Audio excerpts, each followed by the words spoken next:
Hello friends, welcome to Oliveboard. I hope you're all doing well and your exam preparations are going good too.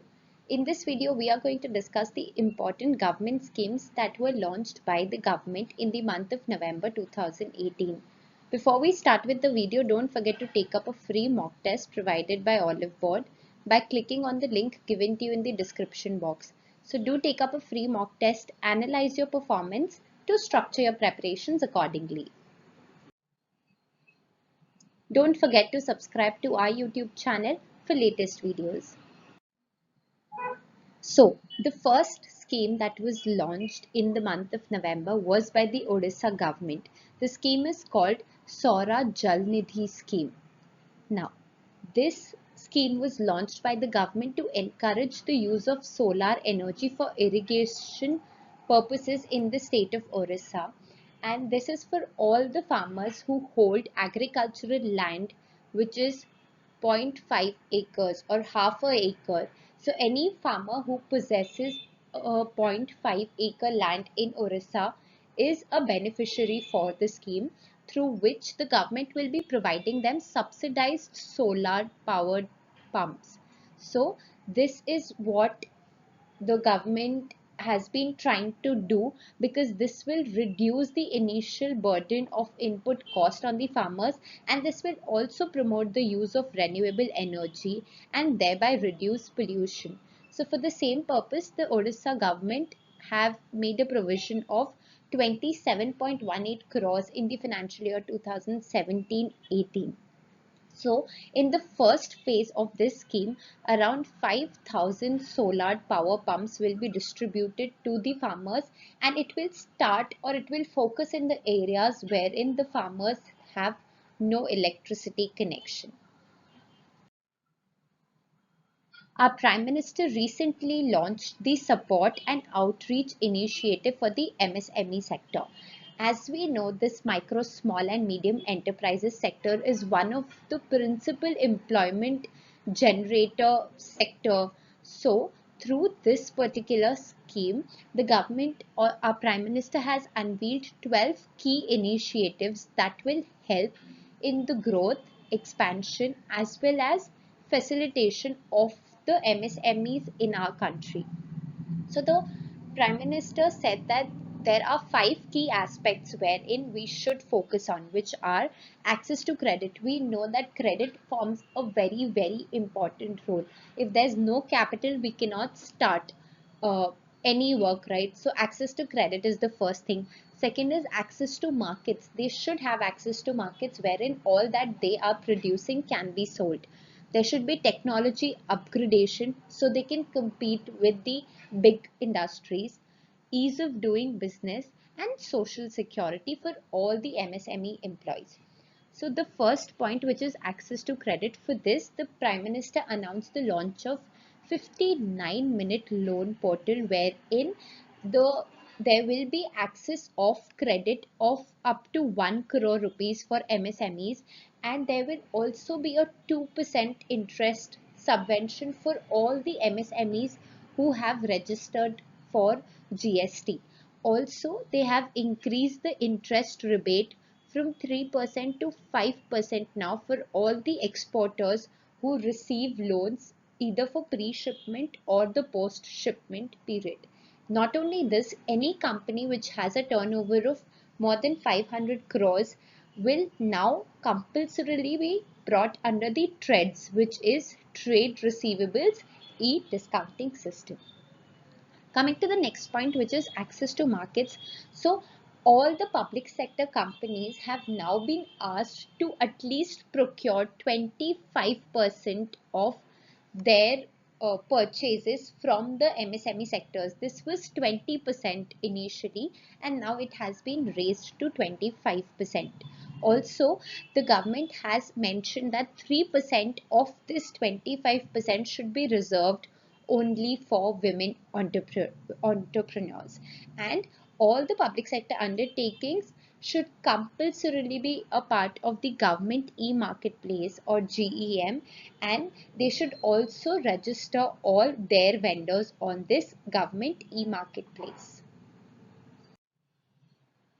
Talking about the technological upgradation, our Prime Minister announced that 20 hubs will be formed across the country towards the technological upgradation, and also there would be 100 spokes in the form of tool rooms that will be established for or to make sure there is enough technological upgradation for the MSME sector.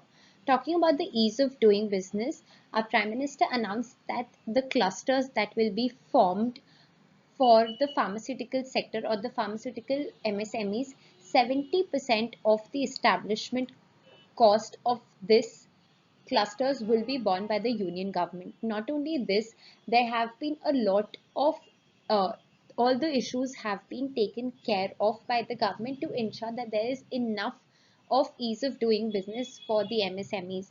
They've also made that minor violations that happen under the Companies Act, for this, the entrepreneur need not have to approach the courts. They can correct them through very simple procedures.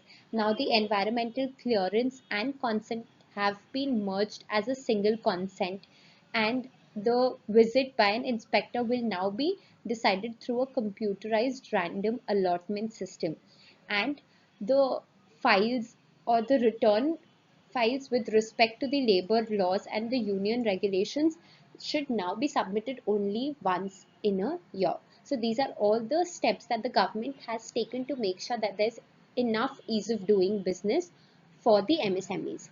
Talking about the social security for the MSME sector employees, our Prime Minister said that a mission will be launched soon to ensure that they have Jan-Dhan accounts, provident fund, as well as access to insurance towards their social security. The Prime Minister launches Ease of Doing Business Grand Challenge with the objective to invite innovative ideas on artificial intelligence, Internet of Things, big data analytics, blockchain technology, and other cutting edge technology to reform the government processes. So this grand challenge will get us a lot of innovative ideas through which the government can work. And as we know that the government's resolution is to make India one of the easiest place to do business in the world and improve India's business environment. That's why this challenge was launched recently. Government launches LEAP and URBIT programs for higher education of faculties. So LEAP stands for Leadership for Academicians Program, and URBIT is Annual Refresher Program in Teaching. These are online professional development courses that will be available for the higher education faculties. So around 15 lakh higher education faculties can access and take part in this program to enrich their knowledge. First, we'll talk about LEAP, which is Leadership for Academicians Program, which is a 3 weeks flagship leadership development program wherein the second level academic functionaries in the public funded higher education institutes can participate, and the main objective is to ensure that the two-tier academic heads who are potentially likely to assume the leadership roles in the future, or the senior faculties with high academic credentials who have a scope of say going up the ladder and becoming or getting a leadership position, have skills, the leadership skills or the managerial skills, the skills of public solving, etc. So they will be taught through, or they will be made sure that they have enough knowledge in handling stress or team building work, conflict management, developing communication skills, coping up with complexity and challenges of governance in higher education institutes, and financial and general administration. So they will, through this program, they'll be taught or they would be given training in all of these. Coming to ARPIT, which is Annual Refresher Program in Teaching, this is a unique initiative of online professional development of 15 lakh higher education faculty platform Swayam. So we know that Swayam is also a scheme that was launched by the government to enhance one's own skills.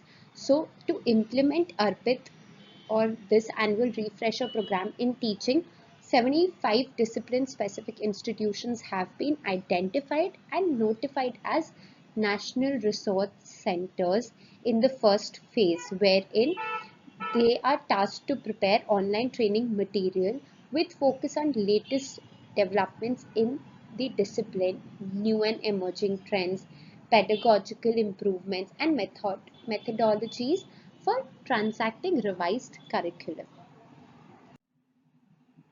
The government has launched the institution's Innovation Council program. So our Ministry of Human Resource Development has established an innovation cell at AICTE with a purpose to systematically foster the culture of innovation in all higher education institutions across the country. The ACROSS scheme was also launched by the government in the month of November. ACROSS stands for Atmosphere and Climate Research Modeling, Observing Systems and Services. So our Cabinet Committee on Economic Affairs has approved the continuation of 9 sub-schemes under the umbrella scheme, which is the ACROSS scheme. And this is for the period 2017-20 at an estimated cost of 1450 crore rupees, and this will be implemented by the Ministry of Earth Sciences.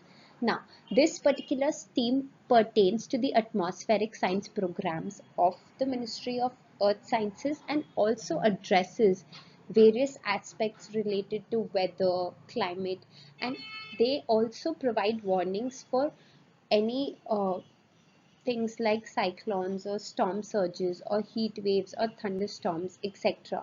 So it will look into all of these, and the objective is to provide a reliable weather as well as climate forecast for betterment of the society, and this will also aim at improving the skill of weather and climate forecast through sustained observations and intensive research and development. That's all we have for you in this video. I hope you liked the video. Do share it with your friends, and if you've not subscribed to our YouTube channel yet, go ahead and subscribe now to not miss any videos from us. Thank you.